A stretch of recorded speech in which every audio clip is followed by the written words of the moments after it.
What happens is that on the 10th of September, and we have a note of the phone call, the chief of SIS rings up the chairman of the JIC and describes this as the edge of a significant intelligence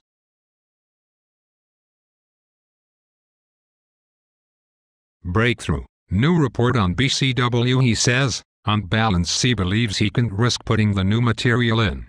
I assume that means he thinks you can put this material into the dossier that is being prepared at the time. But he goes on to talk about it as a big breakthrough.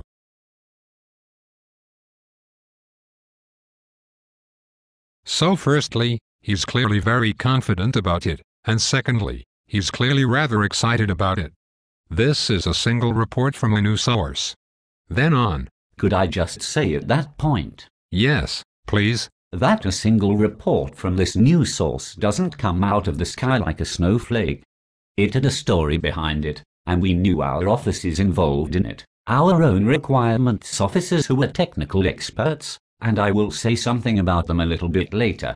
If they thought it was important, it probably was very important.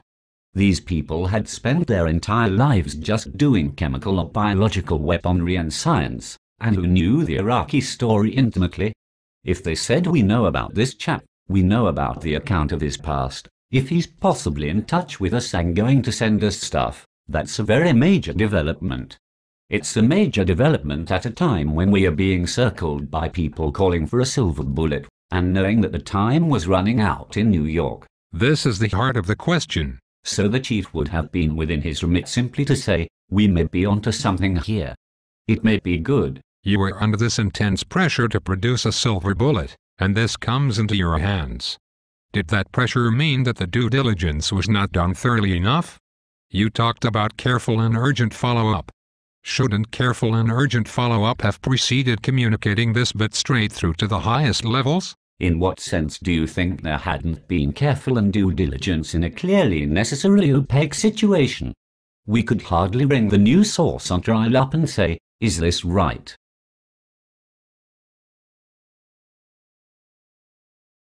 This is a question I would like to ask you. What I have here in the evidence that we both have is that, apart from that phone call, which clearly makes it sound very new, indeed it's described as a new report on BCW, on the 12th of September, so that conversation was the 10th, the report came out on the 11th. On the 12th of September, C and another SIS officer briefed the Prime Minister on the new source on trial. So he was briefed after the report went out. So the report has gone out, and in pretty short order the chief is across in number 10, discussing this single bit of intelligence. So that's giving this single bit of intelligence very high importance. You would agree that that's pretty unusual. It's not unprecedented, but it's unusual.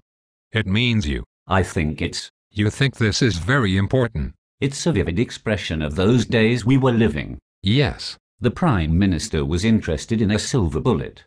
If there was a gleam of a silver bullet anywhere, he would want to know about it, and he would want to see the product.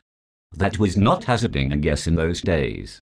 Clear answers. If you had been the chief, would you have taken a slightly more cautious line, knowing how much excitement this was going to cause, this promise of a silver bullet, at a high political level? He didn't have to tell the Prime Minister straight away. He could have waited to check it out a bit more thoroughly before doing so. As my mind reflects on the very difficult question you have just asked me, let me take the second point. I don't think there should be abroad in the committee an idea that there are any mechanisms for validating, checking incoming intelligence which weren't taken within the constraints of that time.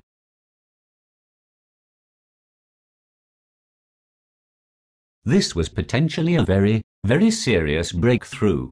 It would have changed so much for green stock in New York, and so on and so forth. So this wasn't something that we neglected.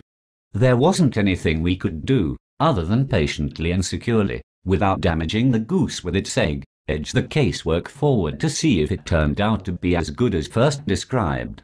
I'm not sure in those circumstances that it would have been right, 1, to deny people the intelligence, or 2, not to offer an update for which we knew people were desperate. In that desperation, do you recall or think that your normal handling processes for validation, through your requirements officers and the rest of it? And I'm not an expert on that. were short-circuited by the chief reaching down into the machine, getting hold of the promise of the silver bullet, and rushing it across the road and across the Atlantic? I don't like the idea of him reaching down into the machine. Material of this kind would have been copied to him. He wouldn't have had to stand requirements officer up against the wall and say, "Empty your pockets." Was the due diligence done? There isn't a schedule of due diligence available for potential secret agents.